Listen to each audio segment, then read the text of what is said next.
है मेरे YouTube channel पर। दोस्तों, आज हम बड़ा स्पेशल सॉफ्टवेयर आप लोगों को सिखाने जा रहे हैं। जो सॉफ्टवेयर को सीखने के लिए बहुत से लोग झिझकते हैं, बहुत से लोग आधे अधूरे में छोड़ देते हैं। इस तरीके का वो सॉफ्टवेयर है, पर वो सॉफ्टवेयर बहुत आसान सॉफ्टवेयर है दोस्तों। उस सॉफ्टवेयर का नाम है टैली प्राइम। आइए पहले जानते हैं टैली प्राइम के बारे में, कुछ टैली प्राइम सॉफ्टवेयर के बारे में कुछ जानकारियों को पहले जान लेते हैं। उसके बाद वो सॉफ्टवेयर को किस तरीके से काम करते हैं, क्या क्या उसके फंक्शंस होते हैं, ये सभी को हम स्टेप बाय स्टेप बड़े आसान तरीके से समझने की कोशिश करेंगे। तो दोस्तों, सबसे पहले हमें what is a tally prime, एक टैली प्राइम है क्या, और ये टैली प्राइम सॉफ्टवेयर कहाँ पे, किस समय, किस तरीके से इसे काम किया जा सकता है, ये टैली प्राइम है क्या, कौन से कंप्यूटर में चलेगा, ये सभी का आपको आंसर यहाँ नीचे मिल जाएगा। जैसे कि यहाँ पे टैली प्राइम का डेफिनेशन लिखा गया है। टैली प्राइम अकाउंटिंग और इन्वेंट्री सॉफ्टवेयर है। दोस्तों, ये टैली जो प्राइम है वो अकाउंटिंग और इन्वेंट्री सॉफ्टवेयर है। यह छोटे और माध्यमिक आकार के कारोबारों के लिए और व्यवसाय प्रबंधन का काम करता है। टैली प्राइम सीखने से आपको अकाउंटिंग, इन्वेंट्री, बैंकिंग, कारधन, पेरोल वगैरह प्रतिबंधित करने में मदद मिलती है। टैली प्राइम सीखने के बाद आप किसी भी छोटे बड़े कारोबार, बैंक, दुकान, संस्था या फ्रीलांसर के तौर पर काम कर सकते हैं। दोस्तों, टैली प्राइम से हमें ये समझ में आ रहा है कि कोई भी छोटा बड़ा कारोबार हो सकता है, कोई भी छोटा बड़ा दुकान हो सकता है, बैंक में हो या कोई संस्था हो या फ्रीलांसर आप इसमें काम कर सकते हैं। क्या अब इस टैली प्राइम में फ्यूचर है या नहीं है, इसे समझते हैं। कौन लोग टैली प्राइम को इस्तेमाल कर सकते हैं, टैली प्राइम सीखने के क्या फ़ायदे होंगे, ये हम समझते हैं। टैली प्राइम सीखने के बाद आप जल्दी नौकरी पा सकते हैं इसमें, जैसे कि आपको बताया गया कि आप नौकरी इसमें जल्द ही पा सकते हैं। टैली प्राइम सीखने के बाद आप किसी भी छोटे बड़े कारोबार में काम कर सकते हैं। टैली प्राइम बहुत इंपॉर्टेंट सॉफ्टवेयर है किसी भी दुकान के लिए, किसी भी बिजनेस के लिए, क्योंकि दुकान का जो भी दिन भर का लेन देन होता है, जो पैसा आता है, जो पैसा जाता है, जो सामान हम बेचते हैं, जो कुछ सामान हम खरीदते हैं, वो सभी को मेंटेन या मैनेजमेंट करने वाला जो सॉफ्टवेयर है कंप्यूटर के अंदर, सबसे बेस्ट जो सॉफ्टवेयर है उसे टैली प्राइम कहते हैं। ठीक है, टैली प्राइम सीखने के बाद आप फ्रीलांसर के तौर पर भी काम कर सकते हैं। आप चाहो तो फ्रीलांसर के तौर पर भी टैली प्राइम को सीखने के बाद आप काम कर सकते हैं। टैली प्राइम सीखने के बाद आप अपना कारोबार को आसानी से और तेज़ी से चला सकते हैं। टैली प्राइम सीखने के बाद आप अपने कारोबार से जुड़ी जटिलताओं से छुटकारा पा सकते हैं। ये सारे टैली प्राइम सीखने के फ़ायदे थे। फ़ायदे के बाद अब आप देखते हैं टैली प्राइम को कौन सीख सकता है, किसके लिए है ये टैली प्राइम, और टैली प्राइम को कौन सीख सकता है। टैली प्राइम कोर्स कोई भी व्यक्ति सीख सकता है। जैसे कि दोस्तों, कोई भी व्यक्ति बिजनेस कर सकता है, कोई भी व्यक्ति छोटा या बड़ा कोई भी दुकान या कोई भी व्यवसाय अपना चला सकता है। उसे चलाने के लिए हिसाब किताब करना पड़ेगा, है ना। हिसाब किताब अगर छोटे पैमाने पे है तब भी वो टैली प्राइम को चला के अपने हिसाब को कर सकता है, और अगर बड़े पैमाने पे है तो भी वो टैली प्राइम का यूज़ कर सकता है। अब हम समझते हैं दोस्तों टैली प्राइम को कौन सीख सकता है। टैली प्राइम कोर्स कोई भी व्यक्ति सीख सकता है।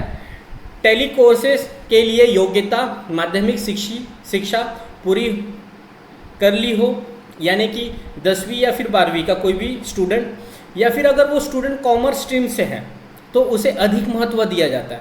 पर अगर कॉमर्स स्ट्रीम का ही स्टूडेंट टैली प्राइम करेगा ऐसा कोई ज़रूरी नहीं है। किसी भी स्ट्रीम का स्टूडेंट टैली प्राइम को सीख सकता है और बिजनेस मैनेजमेंट, अकाउंटिंग के बुनियादी ज्ञान वो ले सकता है। इस तरीके से है दोस्तों। उसके बाद टैली प्राइम अब आपको सीखने में कितना समय लगेगा, इसका क्या फ़ीस हो सकता है, किस तरीके से आप सीखोगे। जैसे कि यहाँ पे दिया गया है, टैली प्राइम कोर्स की अवधि 2 से 3 महीने की होती है। 2 से 3 महीने में आपका टैली का कोर्स जो है वो पूरी तरीके से कंप्लीट हो जाएगा। टैली प्राइम कोर्स की जो फीस है वो 3,000 से लेकर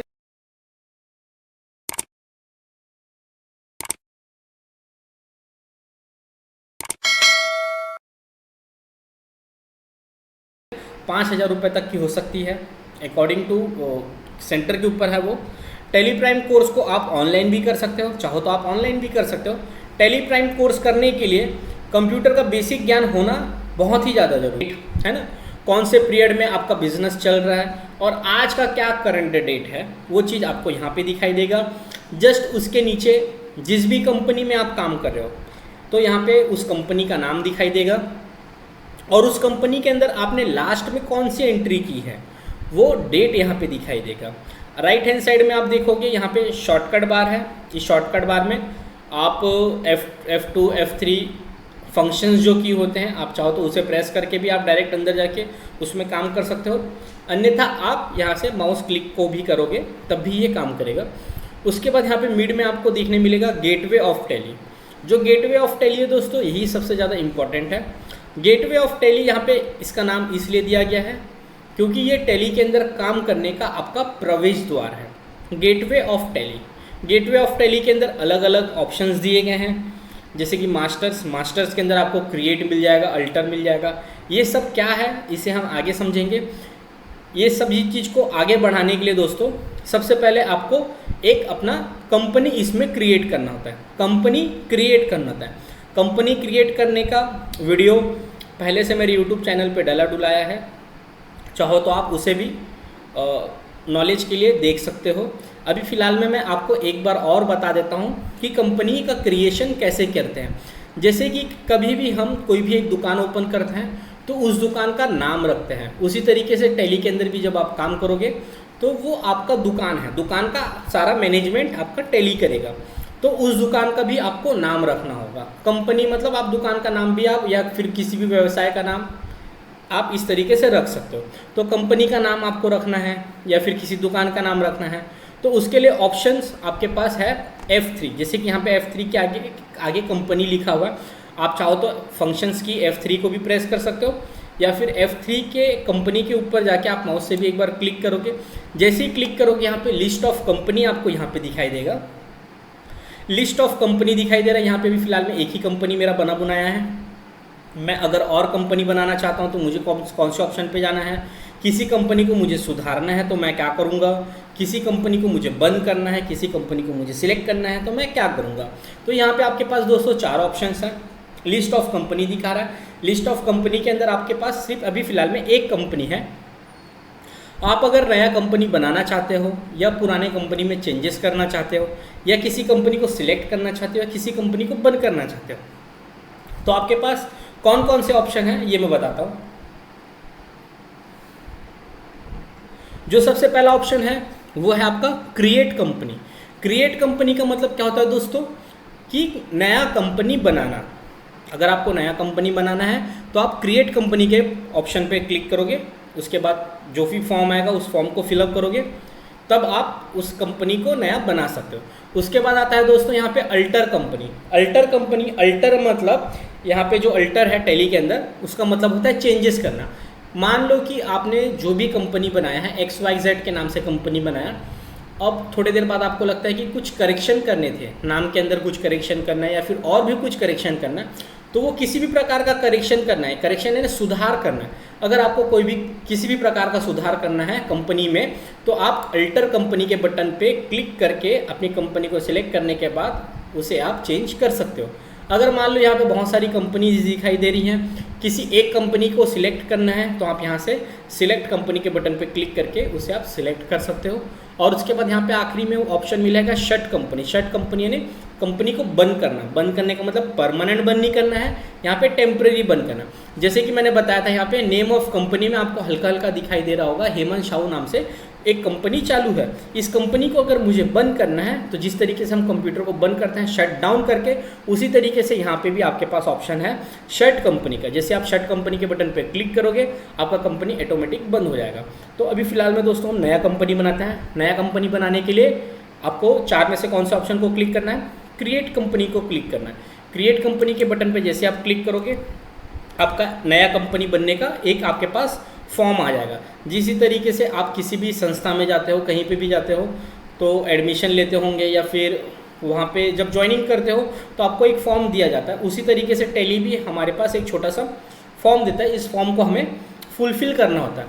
तो यहाँ पे सबसे ऊपर आपको कंपनी पाथ डेटा, मतलब जो भी आपका कंपनी का जो डेटा सेव होगा वो इस लोकेशन पे आपका सेव होगा। उसके बाद आगे आपको देखने मिल रहा है यहाँ पे कंपनी नेम। कंपनी नेम यानी कोई भी दुकान का नाम। तो जैसे कि मैं यहाँ पे लिख लेता हूँ वृद्धि टाइल्स गरियाबंद, ठीक है।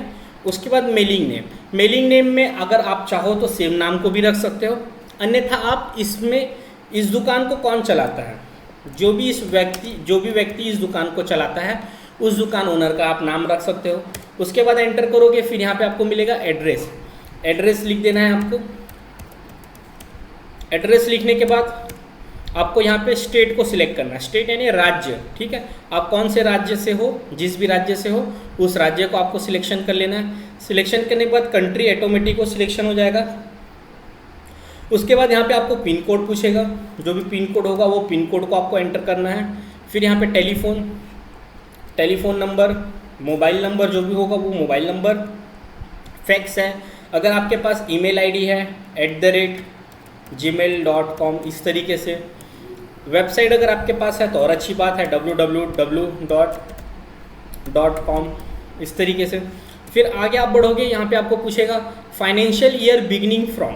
फाइनेंशियल ईयर बिगिनिंग फ्रॉम मतलब आपका जो नया वित्तीय वर्ष है, आपका जो नया फाइनेंशियल ईयर है या वित्तीय वर्ष है वो आपका कब से शुरू हो रहा है। तो जैसे कि हम लोगों को सभी को पता है कि हमारा जो फाइनेंशियल ईयर होता है वो 1 अप्रैल से शुरू होता है। सन आगे पीछे हो सकता है, जैसे कि अभी 2025, अभी 1 अप्रैल तो आया नहीं है, थोड़े दिन में आएगा, फिर वो आने वाले साल का वित्तीय वर्ष शुरू हो जाएगा। इस तरीके से यहाँ पे आप 1 अप्रैल 2024, 2025 जो भी आपका फाइनेंशियल ईयर होगा उसे आपको लिखना है। पर आपको एक बात का ध्यान देना है कि जो फाइनेंशियल ईयर शुरू जो होता है वो 1 अप्रैल से ही शुरू होता है। सन बस बदलता है, तारीख नहीं बदलता। मतलब 1 अप्रैल नहीं बदलेगा, तारीख जरूर उसका साल जरूर बदल जाएगा। उसके बाद आगे ऑप्शन मिलेगा आपको बुक्स बिगिनिंग फ्रॉम। आप अपने व्यवसाय में लिखा पढ़ी कब से शुरू कर रहे हो, मतलब आप अपने व्यवसाय में लिखने वाला काम कब से शुरू कर रहे हो। तो यहाँ पे बुक्स बिगिनिंग फ्रॉम, जिस दिन से भी आप बुक बनाना शुरू करोगे उस दिन का आपको यहाँ पे डेट लिखना है। फिर एंटर करोगे, फिर यहाँ पे आपको पूछेगा बेस करेंसी सिंबल। करेंसी यानी मुद्रा, जैसे कि हम यहाँ पे भारत में रुपए कैसे काम करते हैं, रुपए से 5 रुपए का ये दे दो, 10 रुपए का ये दे दो, या 500 रुपए का ये दे दो। तो यहाँ पे हम रुपए है ना, रुपए को चलाते हैं। किसी दूसरे देश में जाओगे वहाँ की मुद्रा अलग है, सभी जगह की मुद्रा अलग अलग होती है। जैसे कि भारत में है रुपया, तो यहाँ पे हम रुपया का सिंबल लिख देंगे। उसके बाद फॉर्मल में, जैसे कि हम लोग 5 रुपीज़ लिखते हैं तो 5 लिखने के बाद RS लिखते हैं, तो RS वो पुराना था, अब आ गया है दोस्तों INR। INR का फुल फॉर्म होता है इंडियन रुपीज़। इसे आपको क्या कर लेना है, एक्सेप्ट कर लेना है। वाई भी प्रेस करोगे तब भी एक्सेप्ट हो जाएगा, या फिर एंटर के बटन को फिर से आप प्रेस करोगे तब भी ये एक्सेप्ट होके आगे बढ़ जाएगा।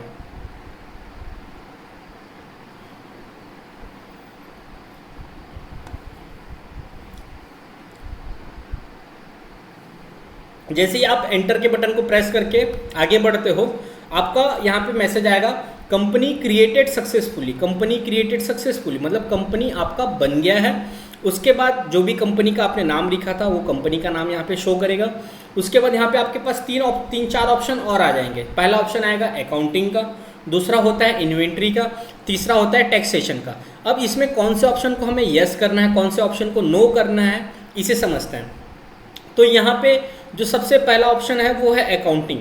अकाउंटिंग का मतलब ये है कि आप जो वृद्धि टाइल्स कंपनी ओपन किए हो, इस कंपनी के अंदर क्या आप पैसों का लेन देन करना चाहते हो, क्या इस कंपनी के अंदर पैसे का लेन देन होता है। अगर पैसे का लेन देन होता है तो आपको अकाउंटिंग के दोनों ऑप्शन को यस रखना है। बिल वाइज एंट्री करना है और मेंटेन अकाउंट मतलब आपका जो पैसे का लेन देन है उसे अगर आपको मेंटेन करके रखना है आपके वृद्धि टाइल्स कंपनी में, तो आप अकाउंटिंग वाले ऑप्शन को यस रखोगे। उसके बाद आगे आपको मिलेगा इन्वेंट्री। जैसे कि हमने शुरू में ही टैली के डेफिनेशन में पढ़ा था कि tally is a accounting plus inventory management software. Accounting में पैसे का लेन देन करेगा और इन्वेंट्री में जो गुड्स होते हैं, जो वस्तुएं होती हैं, सामान जो होते हैं, क्या उनको एंट्री करना है आपके कंपनी के अंदर, जो भी आपके दुकान में जो भी वस्तु होगा, जो भी आप गुड्स बेचते खरीदते हो, वो गुड्स की भी मैनेजमेंट करना है क्या टैली के अंदर। अगर उस गुड्स की भी मैनेजमेंट को अगर आपको टैली के अंदर करना है तो इन्वेंट्री के ऑप्शन को आपको यस रखना होगा। यस रखने के बाद आगे देखते हैं हम लोग, यहाँ पे फिर पूछेगा टैक्सेशन। अब आपने पैसे का लेन देन किया, सामानों का लेन देन किया, गुड्स का लेन देन किया, आपके दुकान में कितना गुड्स बचा है, कितना बिक गया, इसका सारा हिसाब इन्वेंट्री का पार्ट है। अब किससे पैसा लेना है, किसको पैसा देना है, वो अकाउंटिंग का हिस्सा है। उसके बाद जो तीसरा हिस्सा आता है वो टैक्सेशन। आपने सामान बेचा, खरीदा, पर उस पर टैक्स भी तो लगता है, तो वो टैक्स होता है आपका जीएसटी के तौर पे या फिर टीडीएस के तौर पे। इसे हम आगे और समझेंगे अच्छे से। अभी फ़िलहाल में यहाँ पे मैं जीएसटी को भी नो कर देता हूँ और यहाँ पे टीडीएस को भी फ़िलहाल में मैं नो कर देता हूँ। जैसे ही मैं नो करूँगा, इसे फिर से आपको एक्सेप्ट करना है। एक्सेप्ट करने के लिए आप वाई भी प्रेस कर सकते हो और नहीं करना है तो नो प्रेस कर सकते हो। अन्यथा अगर आपको इसे एक्सेप्ट करना है तो आप एंटर के बटन को प्रेस करके भी आप आगे बढ़ सकते हो। जैसे ही आप एंटर के बटन को प्रेस करके आगे बढ़ोगे, यहाँ पे नेम ऑफ कंपनी में देखो, जो भी कंपनी का नाम आपने बनाया था, जैसे कि मैंने बनाया था वृद्धि टाइल्स गरियाबंद, तो यहाँ पे आपको उस कंपनी का नाम दिखाई दे रहा है। उसके बाद डेट ऑफ लास्ट एंट्री दिखाई दे रहा है। डेट ऑफ लास्ट एंट्री में अभी मैंने फिलहाल में कोई भी एंट्री नहीं किया है, इसलिए यहाँ पे नो वाउचर्स एंट्री शो हो रहा है। मतलब अभी हमने कोई भी एंट्री नहीं की है इसमें, ठीक है। अब यहाँ पे दोस्तों गेटवे ऑफ टैली के अंदर जाना है हमें। गेटवे ऑफ टैली के अंदर सबसे पहला ऑप्शन मिलेगा मास्टर्स का। मास्टर्स के अंदर यहाँ पे क्रिएट है, अल्टर है, चार्ट्स ऑफ अकाउंट्स। जैसे कि मैंने आपको बताया था, क्रिएट का मतलब होता है नया बनाना, अल्टर का मतलब होता है सुधार करना। आपने जो चीज़ बनाया था उसमें कोई भी किसी भी प्रकार का सुधार करना है आपको, तो आप अल्टर के ऑप्शन पे क्लिक करके उसे आप सुधार या फिर चेंजेस कर सकते हो, ठीक है। तो अभी फ़िलहाल में हम क्रिएट के बटन पे देखते हैं। जैसे आप क्रिएट के अंदर एंटर करोगे तो आपको इतना सारा ऑप्शन दिखाई देगा। Accounting master, inventory master, situation details, है ना। उसके बाद एस्केप के बटन को प्रेस करता हूँ। टैली से आपको अगर बाहर निकलना है, यानी एक स्टेप पीछे जाना है, तो आपके कीबोर्ड में ESC एक बटन होता है जिसे हम एस्केप की बोलते हैं। एस्केप की को आप प्रेस करोगे, आप एक स्टेप पीछे हो जाओगे। अब मैंने क्रिएट के अंदर का आपको डेटा दिखाया था, अब मैं अल्टर के अंदर का दिखाता हूँ। सेम डेटा यहाँ पे भी आपको देखने मिलेगा, सेम है, सेम, कुछ भी अलग नहीं है। क्योंकि जो चीज़ को आप बनाए रहोगे, अगर उसमें सुधारना है तो आप अल्टर वाले ऑप्शन पे जाओगे, और नया बनाने के लिए आप क्या करोगे, क्रिएट, ठीक है। अभी फिलहाल मैं फिर से मैं एस्केप के बटन पे क्लिक करता हूँ और ऊपर क्रिएट वाले ऑप्शन पे क्लिक करके अंदर जाता हूँ, ठीक है। अब जैसे ही मैं अंदर गया हूँ क्रिएट वाले ऑप्शन से, तो आप यहाँ पे कंपनी को चेंज कर सकते हो, शो मोर ऑप्शन मिल जाएगा। उसके बाद अकाउंटिंग मास्टर्स के अंदर सबसे ऊपर है ग्रुप, फिर लेज़र, फिर करेंसी, ठीक है। अब ये ग्रुप क्या है, अकाउंटिंग मास्टर तो चलो एक ऑप्शन है, मास्टर ऑप्शन है। उसके बाद ग्रुप, अब ये ग्रुप क्या है, जैसे कि आपका कोई बिजनेस है, उस बिजनेस में आप हार्डवेयर रिलेटेड काम करते हो, इलेक्ट्रॉनिक वाला भी काम करते हो, और फिर सैनिटरी आइटम का भी आपके पास काम है ना। इलेक्ट्रॉनिक का आपके पास एक प्रोडक्ट है, तो वो ह्यूज वाला ग्रुप है, ठीक है। ह्यूज वाला ग्रुप है, तो उस ग्रुप की एंट्री को आप इसके अंदर करोगे। जैसे कि आपका हार्डवेयर का शॉप है, तो हार्डवेयर आपका एक ग्रुप बन गया, ठीक है। ये सबको ऐसे ही रहने दो और इसको आप एक्सेप्ट कर लो। जैसे इलेक्ट्रॉनिक का भी आपका होगा, इलेक्ट्रॉनिक, इस तरीके से आपका अलग अलग, जैसे कि एक ही दुकानों में अलग अलग सेगमेंट होते हैं, तो उसके लिए वो ग्रुप बनाना पड़ता है। उसके बाद आता है लेज़र। अब ये लेज़र क्या है, लेज़र एक बही खाता बुक है। लेज़र क्या है, बही खाता बुक है। हमें अलग अलग बहुत सारे लेज़र बनाने होते हैं। मैं लेज़र का आपको डिटेल दिखा रहा हूँ। ये सब लेज़र का डिटेल है, मैं यहाँ पे दिखा देता हूँ। जैसे कि यहाँ पे परचेस है, वो किसके अंडर में जाएगा, परचेस अकाउंट में जाएगा। Purchase return, purchase account, freight charges, direct expenses, इस तरीके से यहाँ पे बहुत अलग अलग प्रकार के लेज़र दिए गए हैं। और उसके बाद यहाँ पे पेड, मतलब जो आप पैसा दोगे, तो वो पैसा जो दोगे तो वो कौन से रूप से पैसा आपके पास से जाएगा, जैसे कि वो इनडायरेक्ट एक्सपेंसेस है। और उसके बाद नीचे में लिखा गया है रिसीव। आपके पास अगर पैसा आता है, किसी भी रूप से पैसा आता है, तो वो कौन कौन से रूप से आएगा उसका डिटेल यहाँ पे दिया गया है। ठीक है, इसके लिए आपके पास टैली का चार्ट होना कंपलसरी है। अभी फ़िलहाल में मैं लेज़र कैसे बनाते हैं ये देखते हैं। जैसे कि यहाँ पे सबसे पहला लेज़र लिखा है परचेस और उसका जो ग्रुप लिखा है परचेस अकाउंट, उसके बाद यहाँ पे सेल्स लिखा हुआ है और यहाँ पे सेल्स अकाउंट लिखा हुआ है। मैं 2 लेज़र बस बना के दिखाऊंगा आपको किस तरीके से लेज़र को बनाया जाता है। बाकी फिर आपको जो भी लेज़र आपको बनाना होगा वो लेज़र को आप ऑटोमेटिक धीरे धीरे आपके पास लेज़र का शीट होना चाहिए, फिर आप उस लेज़र को आप एंट्री कर सकते हो। पैसा आएगा तो कौन से रूप में आएगा, और पैसा जाता है जब हमारे पास से तो वो कौन कौन से तरीके से जाता है, ये सारा यहाँ पे इस लेज़र में दिया गया है। तो अभी हम फिलहाल में 2 लेज़र बनाएंगे, परचेस और सेल्स का। ठीक है, तो परचेस और सेल्स का लेज़र बनाने के लिए आपको क्या कर लेना है, गेटवे ऑफ टैली के अंदर क्रिएट वाले बटन पे क्लिक करोगे, फिर यहाँ से लेज़र के अंदर आपको जो भी लेज़र आपको बनाना है उस लेज़र का नाम लिखना है, उसके बाद आपको एंटर करना है, फिर एंटर करना है। जैसे ही आप एंटर करोगे तो यहाँ पे अंडर पूछेगा। अब वो आपने जो परचेस बनाया है वो किसके अंडर में होता है, तो यहाँ से आपको तो जैसे आपको मैंने ग्रुप में दिखाया था तो यहाँ उसमें क्या लिखा था, परचेस अकाउंट। यहाँ से आपको परचेस अकाउंट सिलेक्शन कर लेना है। उसके बाद not applicable, provide bank detail, अगर आपके पास बैंक डिटेल है तो आप इसे आप यस कर सकते हो, अन्यथा नो ही रहने दो। और ओपनिंग बैलेंस, अगर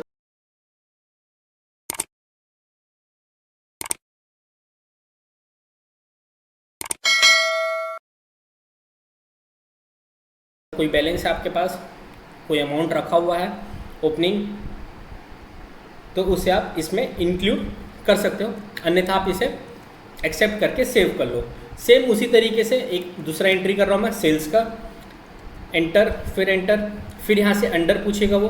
तो जैसे कि हमने देखा था कि जो लिस्ट ऑफ ग्रुप था इसका जो लिस्ट ऑफ ग्रुप है वो सेल्स अकाउंट है। तो यहाँ से अब मैं देखता हूँ सेल्स अकाउंट एस से शुरू होता है, तो आप चाहो तो इस तरीके से माउस से भी स्क्रॉलर से आप मूव कर सकते हो, या फिर कीबोर्ड में आपके पास एरो की है, अप एरो की, डाउन एरो की।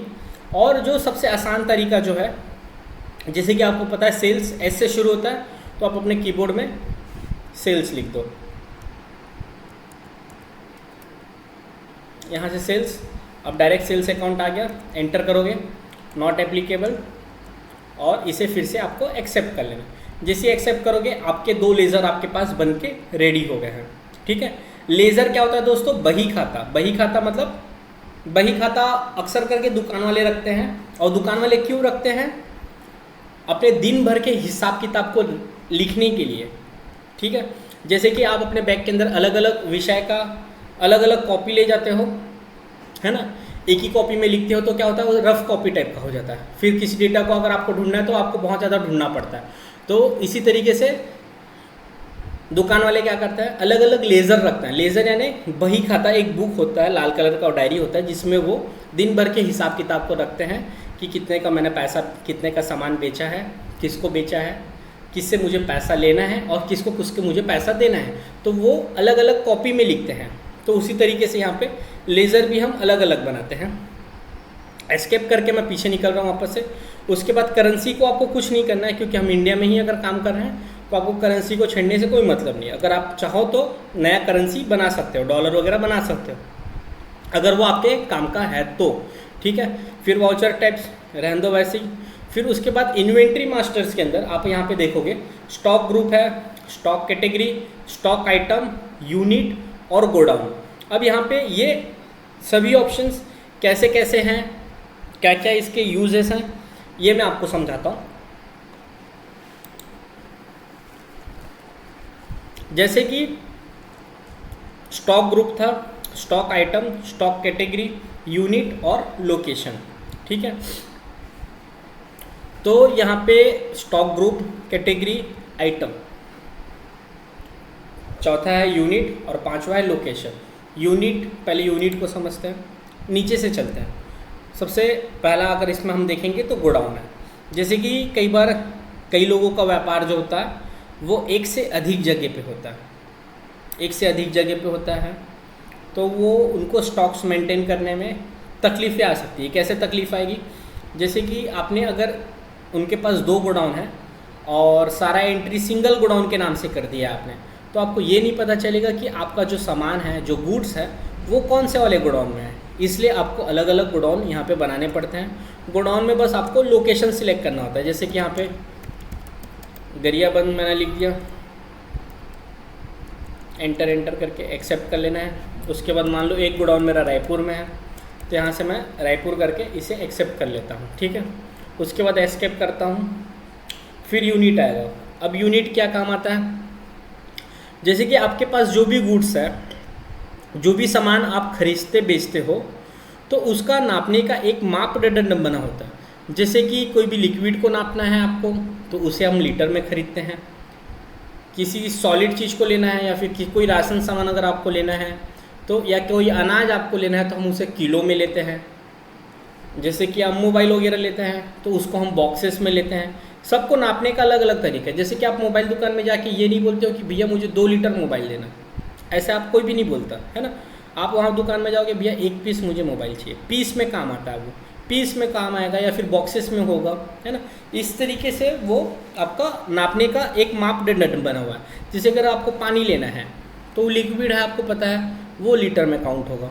तो उसी तरीके से यहाँ पे यूनिट के अंदर आपको अलग अलग केजी में कई बार होता है, तो यहाँ पे बना लेना है। जैसे कि सिंबल में KGS, एंटर, इसका फुल नेम लिख दो, किलोग्राम, एंटर एक्सेप्ट। फिर BOX, बॉक्सेस, एंटर, इसका full name BOX, box, accept. LIT, litre है मान के चलो, LITERS, लीटर्स। इस तरीके से आप अलग अलग जो आपके मापदंड यूनिट होते हैं, उसे आप यहाँ पे बना सकते हो।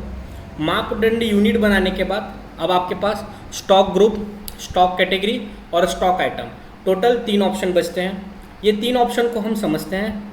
इसको हम किस तरीके से समझेंगे, जैसे कि एक मोबाइल है, वो कौन से कंपनी का मोबाइल है।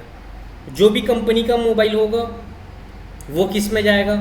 फिर वो जिस भी कंपनी का मोबाइल है उसका प्रोडक्ट होगा, प्रोडक्ट नेम होगा, तो वो प्रोडक्ट नेम किस में जाएगा, ये समझते हैं। जैसे कि मोबाइल कॉमन नेम है, अलग अलग कंपनी के बहुत सारे मोबाइल्स आते हैं, तो जो मोबाइल जो शब्द है वो ग्रुप है, मतलब बहुत बड़ा ग्रुप है, उसमें कोई भी मोबाइल हो सकता है, किसी भी कंपनी का मोबाइल हो सकता है। तो जो भी ग्रुप वाला जो नाम होगा वो हमेशा आपका स्टॉक ग्रुप के अंदर जाएगा। जैसे कि यहाँ पे चार्जर लिखा हुआ है, चार्जर तो बहुत प्रकार का होता है ना, लैपटॉप का चार्जर होता है, मोबाइल का चार्जर होता है, हर एक चीज़ का अलग अलग चार्जर होता है। तो वो चार्जर जो है वो ग्रुप टाइप का है, मतलब ग्रुप वाला नाम है, तो हमेशा आपका स्टॉक ग्रुप के अंदर रहेगा। फिर यहाँ पे आ जाएगा स्टॉक कैटेगरी, मतलब कंपनी का नाम। जिस भी कंपनी ने, मतलब जो भी कंपनी है, उस कंपनी का नाम आपको स्टॉक कैटेगरी के अंदर लिखना है। और उसके बाद आता है स्टॉक आइटम। स्टॉक आइटम के अंदर क्या, जैसे कि ये XYZ कंपनी है, इस XYZ company J5 J7 mobile को बनाती है। तो जैसे कि J5 J7 जो है वो परफेक्ट नेम है, एकदम इंडिविजुअल और परफेक्ट नेम है। जैसे कि आप सभी का अलग अलग नाम है, उसी तरीके से एकदम परफेक्ट नाम है। तो जो परफेक्ट नाम होगा वो आपका चला जाएगा स्टॉक आइटम के अंदर। जो कंपनी का नाम होता है वो स्टॉक ग्रुप कैटेगरी के अंदर चला जाएगा। और उसके बाद जो कॉमन नेम होता है वो आपका स्टॉक ग्रुप के अंदर चला जाएगा, ठीक है। तो यहाँ पे अभी हम फिलहाल में हम स्टॉक्स की एंट्री करते हैं। स्टॉक्स की एंट्री करने के लिए आपको सबसे पहले ग्रुप में चले जाना है। तो मैं मान लो मोबाइल का काम करता हूँ, तो मैंने यहाँ पे मोबाइल लिख दिया, एंटर। अब ये अंडर लिस्ट ऑफ ग्रुप किसके अंडर आता है, तो ये खुद सक्षम है, खुद प्राइमरी है ये, तो इसको मैं एक्सेप्ट करके आगे बढ़ जाता हूँ। फिर यहाँ से चार्जर एंटर, अंडर में भी प्राइमरी रखो, इसे एक्सेप्ट करके आगे बढ़ जाओ, ठीक है। इस तरीके से आपको स्टॉक ग्रुप का एंट्री कर लेना है। स्टॉक ग्रुप का एंट्री करने के बाद आपको कैटेगरी बनाना पड़ेगा। जैसे कि यहाँ पे मैं सैमसंग, एंटर प्राइमरी, क्योंकि सैमसंग एक कंपनी है, LG कंपनी है, वीवो कंपनी है, रियल मी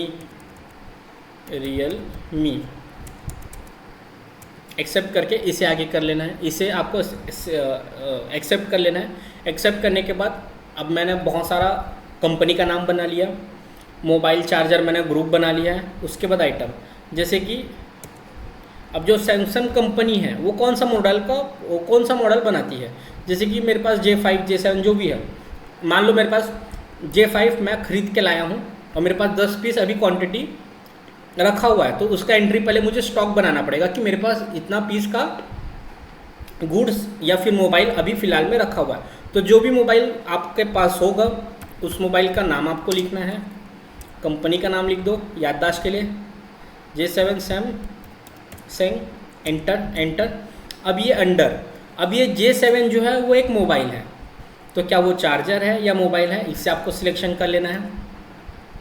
इसे सिलेक्शन करने के बाद यूनिट पूछेगा आपको, क्या आप जो J7 सैमसंग जो आपका मोबाइल है उसे क्या आप बॉक्सेस में ख़रीदते हो, किलोग्राम में ख़रीदते हो या फिर लीटर में ख़रीदते हो। तो जैसे कि हमको सभी को पता है कि उसे हम बॉक्स में ख़रीदते हैं, तो बॉक्स। उसके बाद क्वांटिटी, आपके पास कितने क्वांटिटी में वो मोबाइल अभी फ़िलहाल में रखा हुआ है, मान लो मेरे पास 10 पीस है तो मैंने 10 पीस लिखा। उसके बाद कौन से लोकेशन पे रखा हुआ है, तो मेन लोकेशन कर देता हूँ फ़िलहाल में इसे मैं। उसके बाद जो 10 पीस रखा हुआ आपके पास जो मोबाइल है उसका पर पीस का क्या रेट है, मान लो 7500 रुपया है तो मैंने 7500 किया। इसको आपको एक्सेप्ट करके सेव कर लेना है। मान लो यहाँ पे आप J5 एक मोबाइल है, सैमसंग कंपनी का ही है, तो मैंने यहाँ पे सैमसंग लिख दिया। उसके बाद अब वो क्या है, मोबाइल है, तो यहाँ से मोबाइल मैंने सिलेक्शन किया, बॉक्सेस सिलेक्शन कर लिया। मान लो मेरे पास 20 पीस रखा हुआ है, मतलब 20 पीस मैंने लाया हूँ, कौन से लोकेशन पे रखा हुआ है उस लोकेशन को आपको सिलेक्ट कर लेना है। मान लो मेन लोकेशन, तो मेन लोकेशन, फिर एंटर। 8500 रुपये का रेट है मान लो। इस तरीके से मैंने स्टॉक्स मेंटेन कर लिए। आपके दुकान में जो भी स्टॉक्स होगा वो सभी को आप इसी तरीके से बारीकी से मेंटेन करते हुए आगे चलोगे। जैसे कि सी टाइप चार्जर, एंटर। अब वो क्या है, एक चार्जर का ग्रुप है, उसको हम किस में लेंगे, पीसेस में लेंगे। अभी फ़िलहाल में यहाँ पे पीसेस नहीं दिया हुआ है, तो हमें इसे आपको क्रिएट करना होगा। तो क्रिएट करने के लिए आप डायरेक्ट भी क्रिएट कर सकते हो, यहाँ से PCS, एंटर, PICES, एक्सेप्ट करके आपको बढ़ जाना है। मान लो सी टाइप मेरे पास चार्जर 100 पीस है, पर पीस का जो रेट है, रेट को सिलेक्ट करने से पहले आपको गोडाउन सिलेक्ट कर लेना है, एंटर। पर पीस का रेट मान लो 25 रुपये है। इस तरीके से आपको स्टॉक को मेंटेन करना है। स्टॉक मेंटेन करने के लिए सबसे ज़्यादा important stock group, category, item, unit, ठीक है। अगर आपके पास 2 से अधिक गोडाउन है तो यहाँ पे आप गोडाउन को सिलेक्शन कर सकते हो, अन्यथा आप मेन लोकेशन पे सारे डिटेल्स को आप सेव कर सकते हो। और आखिरी ऑप्शन मिलता है सिचुएशन डिटेल्स, इसमें आप अपने पैन कार्ड वगैरह का डिटेल या इनकम टैक्स नंबर है उसे आप फुलफ़िल कर सकते हो, ठीक है। फिर enter. Corporate identity number, pan card सभी के पास होता है, पैन कार्ड नंबर को आप इसमें लिख सकते हो, या फिर कॉर्पोरेट आइडेंटिटी नंबर होता है CIN को आपको इसको लिख के आपको इसे बस एक्सेप्ट करके सेव कर लेना। इस तरीके से आपने ये अभी फ़िलहाल में क्रिएट वाले ऑप्शन को किया। मान लो इसी के अंदर किसी के अंदर आपको चेंजेस करने हैं, जैसे कि लेज़र, आपने यहाँ पे फ़िलहाल में 2 लेज़र बनाए थे, परचेस और सेल का। 2 ठोक ऑटोमेटिकली पहले से रहता है, कैश और प्रॉफिट एंड लॉस अकाउंट का। अभी परचेस के अंदर मान लो आपने नाम गलत लिख दिया था, इस नाम को सुधारना है आपको, तो आपको बस सिलेक्शन करके एंटर करना है। जो भी आपने गलती की है उस गलती के ऊपर आपको पहले अपने माउस कर्सर को ले जाना है। उसके बाद जो भी आपको जो भी सुधारना है, इस तरीके से आप उसे सुधार सकते हो। और यहाँ पे आपको दिखाई दे रहा है कि आपके पास परचेस, मतलब आपने जो सामान हमने अभी फ़िलहाल में एंट्री किया वो 2,47,500 रुपये का हमने एंट्री अभी सामान का कर चुका हुआ है, ठीक है। इसे आप एक्सेप्ट करके सेव कर लो। अभी जैसे कि हमने आपको बताया कि परचेस में हमने सामान एंट्री किया, हमने J5 J7 और C टाइप चार्जर लिया था, उसका 2,47,000 रुपये कुछ हो रहा था। अभी फ़िलहाल में हमने सेल में कोई भी वाउचर नहीं किया, एंटर करके देखते हैं तो सेल के अंदर भी आपके पास 2,47,500 रुपये का सामान आपके पास बेचने के लिए इस समय उपलब्ध है। ये आपको ऐसा दिखा रहा है। टोटल ओपनिंग बैलेंस मतलब कितने रुपए का भी आपके पास सामान मौजूद है, ठीक है। इसके अंदर भी कोई चेंजेस अगर आपको करना है तो आप नाम में या फिर इसके अंडर में आप चेंजेस कर सकते हो। अल्टर के ऑप्शन के अंदर जाके उसके बाद आपको स्टॉक ग्रुप वगैरह चेंज करना है, तो यहाँ से स्टॉक ग्रुप, कैटेगरी, किसी का नाम जैसे कि जी छोटा हो गया है, जी को मुझे बड़ा करना है तो मैं क्या करूँगा, शिफ्ट के साथ एल और जी, ठीक है। इस तरीके से आप इसे चेंज कर सकते हो। चेंज करने के बाद जैसे कि स्टॉक आइटम, यूनिट, गोडाउन, आप किसी भी चीज़ को आप चेंज कर सकते हो। एस्केप करके मैं बाहर आ जाता हूँ। इस तरीके से दोस्तों आप टैली के अंदर जो सबसे पहला पार्ट होता है कंपनी क्रिएशन, फिर group creation, laser creation, stock group, stock category, stock item, unit, godown, ये सभी की एंट्री इस तरीके से आप बड़े ही आसान तरीक़ों में स्टेप बाय स्टेप कर सकते हो। और अभी फ़िलहाल में मैं आपको ये मेरे पास जो स्टॉक का जो लिस्ट है वो मैं आपके सामने शो कर दे रहा हूँ। उसके बाद जस्ट मेरे पास ऊपर में यहाँ पे लेज़र का पूरा डिटेल दिया गया है, इस लेज़र को भी मैं आपको शो कर दे रहा हूँ। और ये वीडियो अगर आपको इन्फॉर्मेटिव लगा होगा तो आप इस वीडियो को लाइक करें, सब्सक्राइब करें, मेरे चैनल को सब्सक्राइब करें ताकि मुझे मोटिवेट मिलता रहे और मैं इसी तरीके से आप लोगों के लिए वीडियो बनाता रहूँ। दोस्तों आपको ये वीडियो कैसा लगा कमेंट करके ज़रूर बताइएगा। Thank you.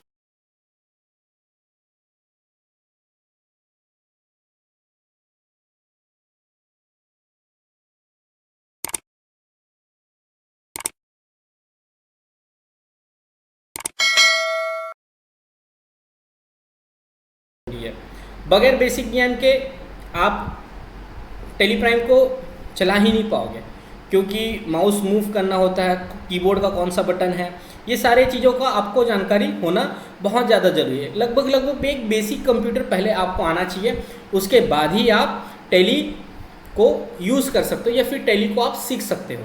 उसके बाद दोस्तों आगे देखते हैं टैली प्राइम कोर्स में जीएसटी की फिलिंग कैसे की जाती है ये भी बताया जाता है, प्लस इसमें टीडीएस को भी बताया जाता है। आगे देखते हैं हम इवोल्यूशन ऑफ टैली। जैसे कि मार्केट में दोस्तों टैली बस टैली, किसी को भी आप पूछोगे कि आप कौन से सॉफ्टवेयर को सीखे हो तो कोई भी आसानी से ये बोल देता है कि मैं टैली सीखा हूँ, पर टैली में उसने क्या सीखा है ये बहुत ज़्यादा इंपॉर्टेंट है। कौन सा वर्जन का उसने टैली सीखा है ये सबसे ज़्यादा इंपॉर्टेंट है। जैसे कि मार्केट में जैसे कि हम बोलते हैं कि हमने टैली सीखा है, जैसे कि आप टैली तो सीख गए हो, मैं थोड़ा जूम कर लेता हूँ। अब जैसे कि दोस्तों आप लोगों को यहाँ पे दिखाई दे रहा होगा कि जो टैली सॉफ्टवेयर था वो 1990 में बना था। उस समय इसे टैली 3 के नाम से पुकारा जाता था।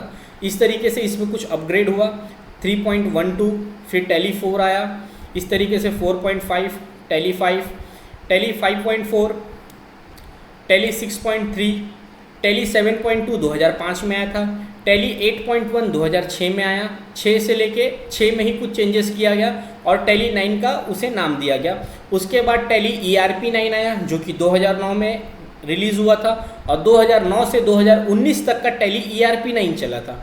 उसके बाद टैली प्राइम आया, जो टैली प्राइम था वो 2020 में लॉन्च हुआ था, ठीक है। ये टैली प्राइम के अंदर ही आपको इसमें GST का एंट्री हो जाएगा, इसी के अंदर GST का एंट्री होता है। ERP के अंदर होता है पर थोड़ा सा डिफ़िकल्ट वे में होता है वो, ठीक है। तो अभी का जो सबसे लेटेस्ट जो सॉफ्टवेयर है वो है आपका टैली प्राइम। टैली प्राइम अभी जो 2020 में आया है, उसके बाद इसमें भी कोई भी अपग्रेडेशन नहीं हुआ है, बस इसके वर्जन्स 2.0, 3.0 इस तरीके से ये चेंजेस होते जा रहे हैं, ठीक है दोस्तों। तो आप जब भी कभी टैली सीखो तो एक बात का ध्यान रखिएगा कि आप सीखो तो टैली प्राइम ही सीखो, क्योंकि अभी जैसे कि मैं ये वीडियो को अपलोड कर रहा हूँ तो 2025 चल रहा है। तो जैसे कि अगर आप ERP 9 सीखते हो तो क्या होगा, 2025 में अगर आप 2009 का सॉफ्टवेयर सीखोगे तो फिर 2025 के सॉफ्टवेयर को या 2020 के सॉफ्टवेयर को कब सीखोगे, क्योंकि आज जो भी मार्केट में डिमांड है वो टैली ERP 9 का नहीं है। क्योंकि अगर आप पुराने सॉफ्टवेयर को सीखोगे और आप जॉब के लिए कहीं पे जाते हो या कहीं पे नौकरी मांगने जाते हो तब आपको वहाँ पे रिजेक्शन के अलावा कुछ भी नहीं मिलेगा। इसलिए आज के हिसाब से अगर आप अपडेट रहोगे तो आने वाले कल में आपके लिए बहुत सारी संभावना है और बहुत सारे जॉब्स हैं, ठीक है। तो जब आप पैसा दे रहे हो किसी को तो आप लेटेस्ट सॉफ्टवेयर सीखने की कोशिश करो।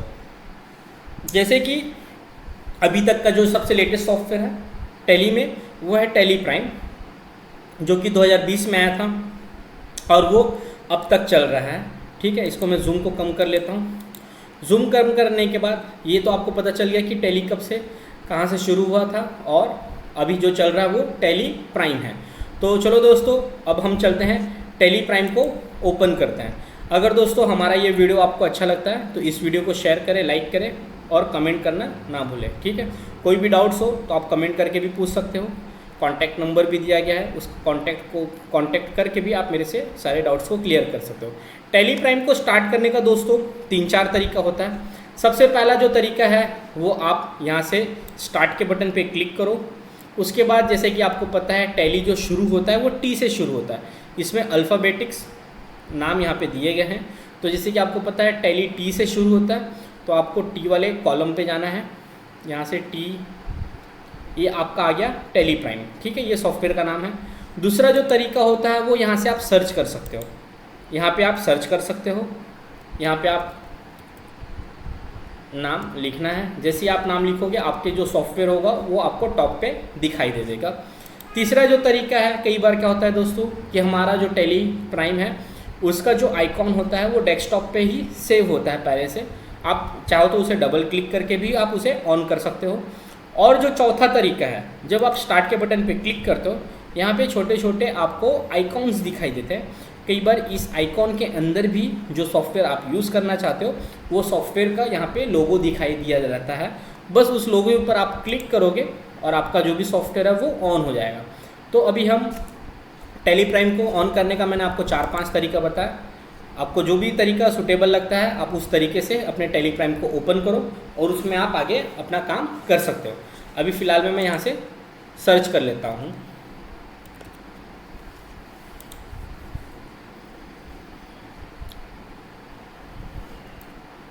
टैली प्राइम इस तरीके से स्टार्ट होता है दोस्तों। टैली प्राइम सीखने के बाद आपके पास बहुत सारी अपॉर्चुनिटीज़ होती है और आप बहुत आसानी तरीके से अकाउंट्स को मैनेज करने में और इन्वेंट्री डेटा को भी मैनेज करने में आपका जो टैली है वो बहुत ज़्यादा आपको हेल्पफुल होगा और आपको अच्छा सपोर्ट मिलेगा।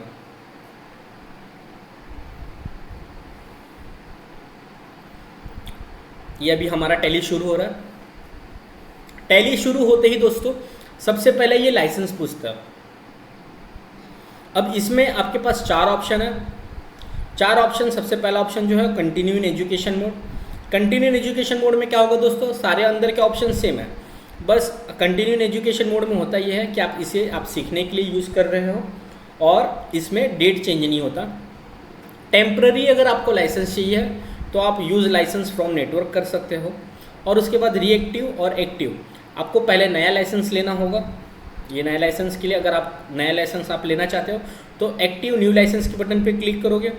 अब जब आपने लाइसेंस ले लिया है और ये लाइसेंस आपका एक्सपायर हो गया, जो भी टर्म होता है इसका 3 महीना, 6 महीना या फिर साल भर, लगभग साल भर का होता है पैकेज। जैसे ही ये पैकेज ख़त्म होगा आपका साल भर का, उसके बाद आप उसी लाइसेंस को वापस से आगे बढ़ाना चाहते हो तो आपको रीएक्टिव एग्जिस्टिंग लाइसेंस के बटन पे क्लिक करके जो भी इनका फ़ीस होगा वो फ़ीस को आपको पे करके अपने लाइसेंस को आगे रिन्यू करना होगा। तो अभी फ़िलहाल में हम दोस्तों न्यू लाइसेंस लेना नहीं चाहते और हम अभी फ़िलहाल में सीखना चाहते हैं। तो सीखने के लिए मैं क्या कर सकता हूँ, कंटिन्यू इन एजुकेशन मोड के बटन पे क्लिक कर सकता हूँ। जैसे मैं कंटिन्यू इन एजुकेशन के मोड में क्लिक करता हूँ इस तरीके से हमारा यहाँ पे टैली ओपन हो जाता है। टैली ओपन होते ही आपको दिखेगा दोस्तों कि ज़्यादा ऑप्शंस नहीं है इसमें। तो इसमें जो सबसे पहला जो सबसे ऊपर वाला ऑप्शन है, इस ऑप्शन को आप चाहो तो मैनेज बार भी बोल सकते हो। यहाँ पे मैनेज लिखा हुआ है, आप इसे मैनेज बार बोल सकते हो। उसके बाद यहाँ पे आपको टैली के लेफ्ट हैंड साइड में आपको यहाँ पे टाइम दिखाता है,